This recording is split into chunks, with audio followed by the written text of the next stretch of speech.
Ambassador, welcome. We like living dangerously here, so it's a nice short notice event, but the big turnout online is a sign of just the importance which people in these islands attach to your mission and what you've got to say. And Policy Exchange, as you know, has been an important player in the discussion in the last few years on the withdrawal agreement and much else. Thank you for having me. It's a beautiful day to not be outside. Exactly. So welcome. I just think the first thing, because there's so many things that have not been sort of properly, fully teased out in the media discussion in these islands during the last couple of years, is whether you, the US administration, accept that the UK is decidedly not working for a hard border on the island of Ireland and is looking... One of the things I'll take away, thank you for having me, especially on such short notice. The hospitality here has been absolutely lovely, both here and in the Republic of Ireland and Northern Ireland. I've had a lovely week. And one of the things I will take away is everyone's commitment to the Good Friday Agreement, everyone's commitment to not see the return of a hard border. That was one of the things I worried about. You saw some letters from some colleagues of mine. Richie Neal sent a letter. I think Nancy Pelosi sent a letter. There's some other groups that sent letters raising the issue about the Good Friday Agreement, how it would be impacted by the Internal Markets Bill, specifically by Brexit generally. And one of the messages I will take back is, okay, there's still a lot to be worked out, but the British are working to make sure there's not a hard border. The Irish are working to make sure there's not a hard border, and the Europeans are working to make sure there's not a hard border. So that's a sort of a starting point for the next level of discussion, but that will be a message that is well received in my country.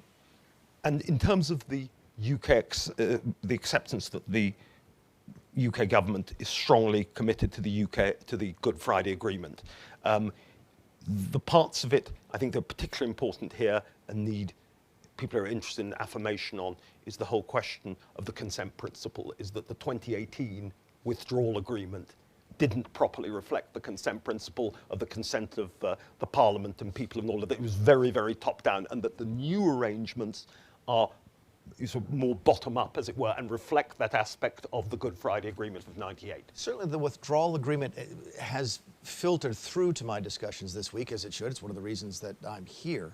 But I really think that what the British and the Europeans need to understand, and the Irish specifically, is that while we are interested in the withdrawal agreement, that really is between Britain and the EU. We are invested in the Good Friday Agreement. So whatever deals that y'all want to cut with Europeans, that's fine, that's great. We sort of stand back on the side, certainly very curious to see how it works out, hope it works out, confident that it will work out, that there will be some sort of agreement, for example, by the end of the year. But it's really through the prism of the Good Friday Agreement that we watch that, because that's where we are so heavily invested, as are so many other people. So the EU-UK agreement is there. Here's the Good Friday Agreement, and that's the one that we really have so much blood, sweat, and tears in, as well as all the other parties. And in terms of, as you know, that one of the duties of the Good Friday Agreement is for the UK to look after the Northern Ireland economy. As you know, the subvention is 11 billion, and that's a hefty price even before the COVID, let alone after it. Now, I just wanted to get a sense because the Northern Ireland economy is so state dependent, the private sector, is that new and further restrictions imposed by the EU for trade in and out of Northern Ireland, either from the Republic or from Great Britain, that those further restrictions, that just getting a better sense to people and to educate publics all across these islands and in the United States, that any bureaucratic impositions by the EU in any further negotiations would damage the Northern Ireland economy, the residual private sector, and impact harshly upon the poorest in both communities in Northern Ireland. As a conservative free market Republican, you're not going to have to twist my arm too hard to get me to agree that regulation is bad for business. And certainly that is the case. The amount of money that Westminster decides to spend on Belfast is obviously, that's the decision. That's none of our business and so forth. But if the question is, would more regulation hurt the Northern Irish economy? The answer is absolutely. So then the question becomes, how do we achieve what we want to achieve and still permit economic productivity, economic advancement, economic prosperity. I think that one of the things you've seen over the course of the last 20 years, one of the reasons the Good Friday Agreement has been so successful is not only the commitment to it from the various parties, the Irish government, the British government, the support of the American government, but also the fact that it has allowed the economy to flourish better than it would have under other circumstances. People do not riot when they are working and happy and can see a bright future for themselves. And I think everyone agrees that economic prosperity is the best way to permanent peace and stability. So yeah, I think that anything that interferes with economic growth and economic health is somehow counter to the peace process. How do we get the message better conveyed in the United States, particularly where you're obviously the M1 from, that it's the economy stupid, and to use a term of art that we all know and love? Yeah, we know it in our heart. We always do. In fact, that line has now, even though that line was made famous by Bill Clinton, a Democrat, Republicans have taken it, and we all decide to use it whenever it's to our advantage. But I think that's intrinsic.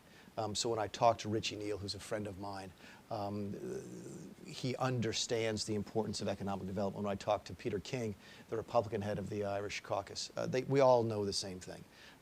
And that economic prosperity is the key and the fundamental underlying situation to the underlying situation. And I had some great conversations this weekend, or this week, with members across all the parties, both in Northern Ireland, in Ireland, here. And someone actually, at one point, several points actually, the issue of the border poll came up. And someone said they were on the loyalist, the unionist side, and they said, look, what the discussion really needs to be is about, is Northern Ireland better off economically tied in with the Union, or is it better off economically tied in with the Republic and with Europe? Just the fact that that conversation is taking place, especially amongst some in the unionist community, means there's been tremendous strides that have been made in the last 20 years, and people really are looking at it as if it is the economy stupid. They're looking at it as a question of competition, which I think is the right way to look at it, and I think it bodes extraordinarily well for the future. And just to follow you up on that, the way you're framing the question implies that the movement is in one direction. In other words, in a more all-Ireland EU thing, that the consent principle surely posits the possibility that there could be greater integration into the UK, into the rest of the GB economy. I know we've got one or two experts here in the audience, I'm sure I can see, consent who would definitely want to ask that question. Yeah, consent is consent. My takeaway from that general conversation is that people are wondering what's best economically, and I think that is a very healthy place to start, because the best economic health leads to the most peaceful situation. And just on a little more detail on the withdrawal agreement, which warns against the creation of economic and social environmental difficulties in Northern Ireland. I think I'm quoting exactly, and against, more generally to phrase it, against the possibility of diversion of trade. Just a little bit more detail on that for some of those who might be listening in. We've got a strong... In what way?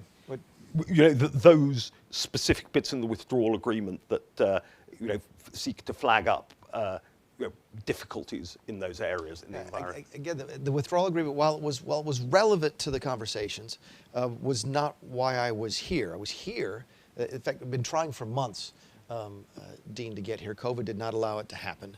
And then there was a series of unfortunate events, both in the Northern Ireland and in the Republic, with the Story funeral and then Golfgate, that made it politically not the appropriate time to come.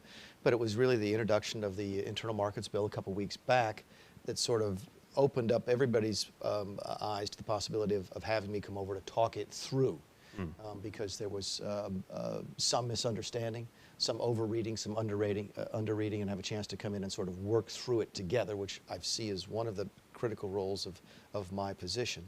So it really wasn't the withdrawal agreement in and of itself and the terms of the withdrawal agreement. It was the impact of the withdrawal agreement and the IMB on the Good Friday Agreement.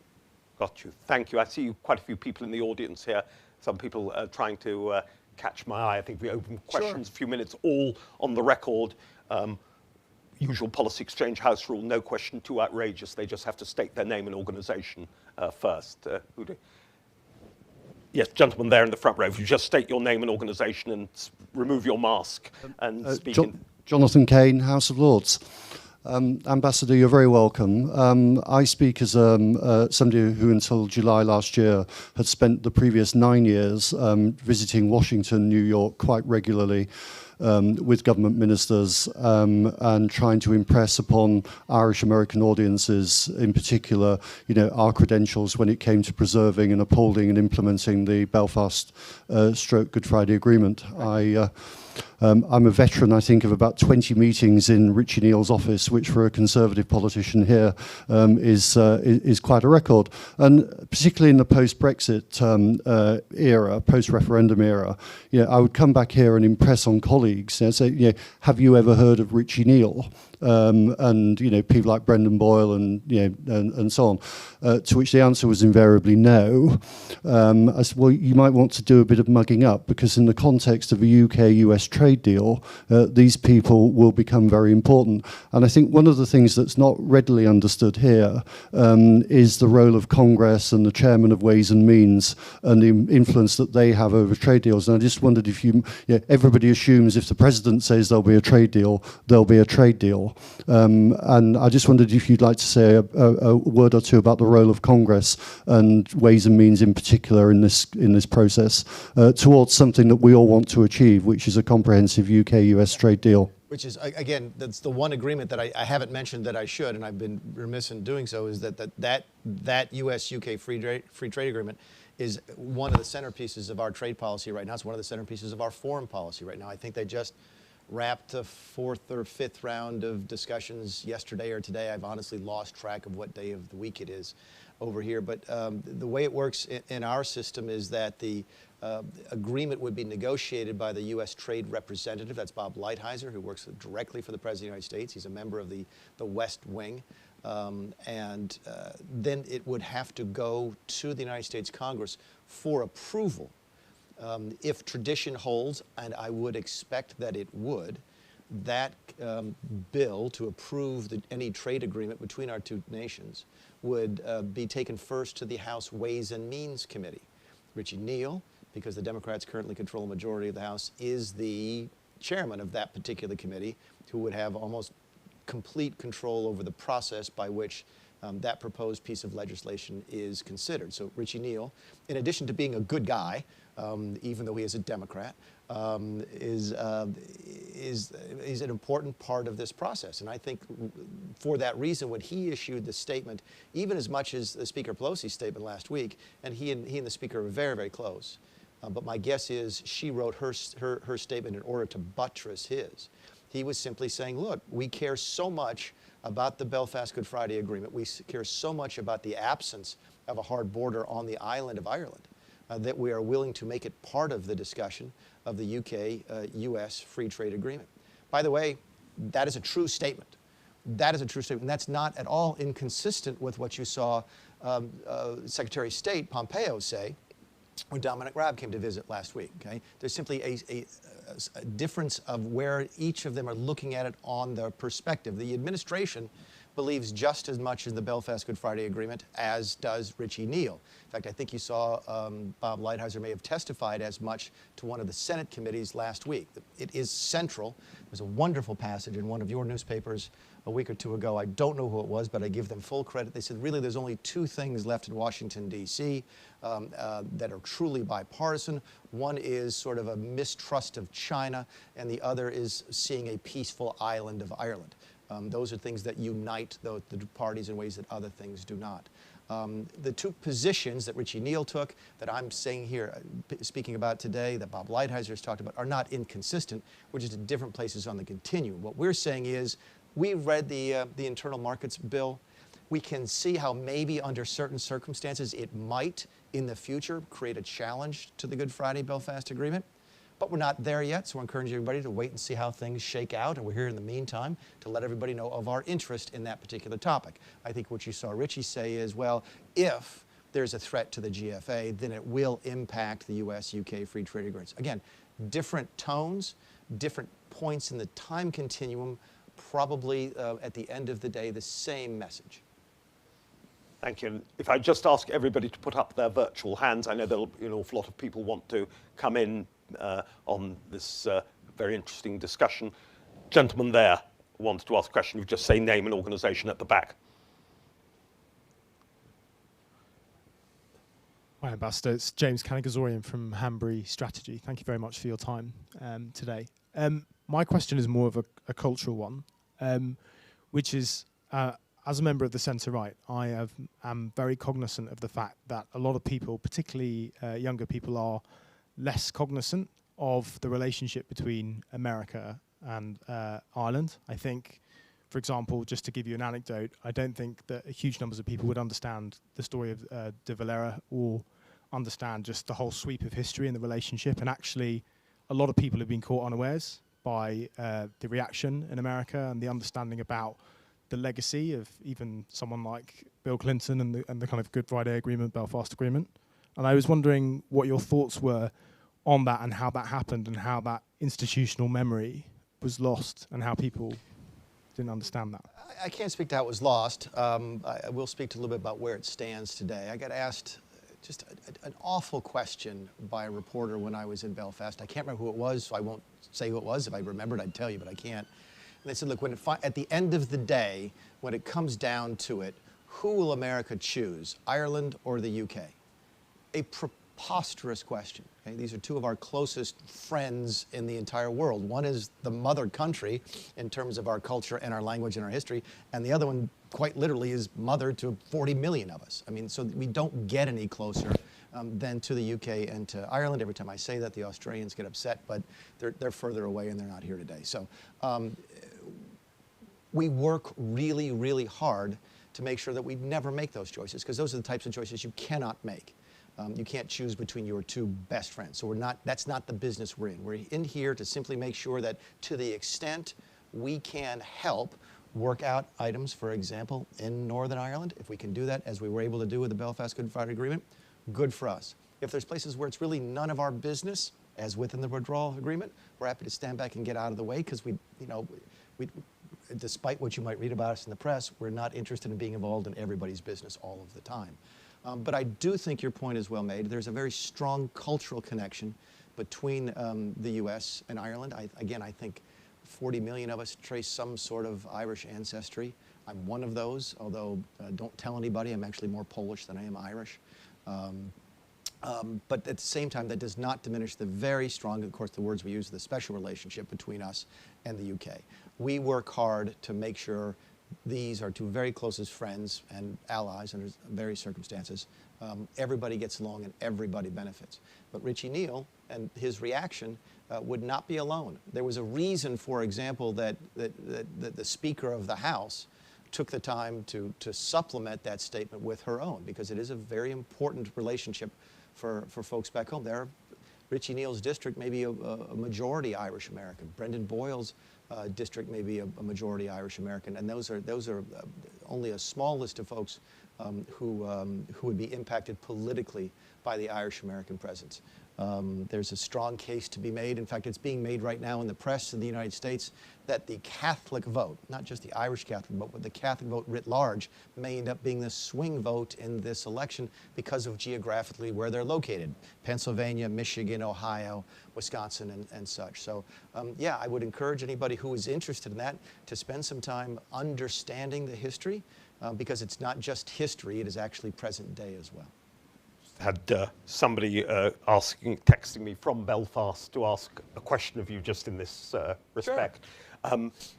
I'm pointing out, as you rightly say, 40 million people from the totality of the island of Ireland in the US.